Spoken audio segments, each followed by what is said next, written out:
The peak shape gives information on the variety of photons being emitted, such as how similar they are to lambda max and what range of energy the substance is emitting. This peak shows an emission where fewer photons with a wavelength similar to lambda max are emitted. You can see the two wavelengths on either side have a much lower intensity than lambda max does, whereas on this graph, more photons with a wavelength similar to lambda max are emitted, and you can see the wavelengths next to lambda max have an intensity almost as high as that of lambda max. The base of the peak shows the range of energy. This first peak shows a substance with a wider range. The second peak shows a substance with a narrower range. You can see how the distance between the photons emitted with the lowest intensity changes.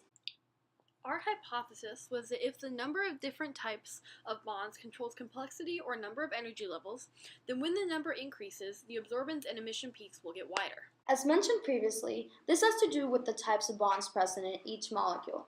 Red dye has a more variety in bond types. This causes it to have much more variety in energy levels.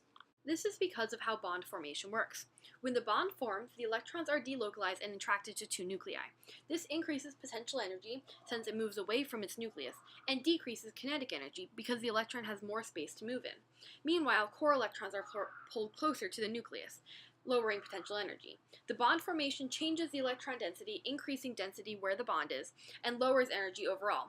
These energy changes result in energy levels unique to the bond. Different types of bonds might affect energy levels differently. Double bonds delocalize 4 electrons, thus further lowering energy and increasing electron density.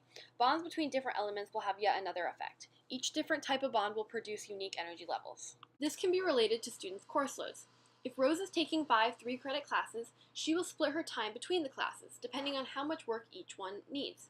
Overall, she will spend her time doing multiple types of coursework, analogous to red emitting a wide range of photons at varying intensities. If Gina is taking 4 classes, she will also split her time between the 4 classes, depending on demands. Because she only has 4 classes, she will spend her time doing less types of homework and spend more time per class than Gina. This is analogous to green emitting less of a range of photons wavelengths than red. If we were to graph time spent against the class, Rose would have a wider, shorter peak than Gina. In absorbance, the peak for green is much more narrow than the peak for red. This is also true in emission, but to a lesser extent.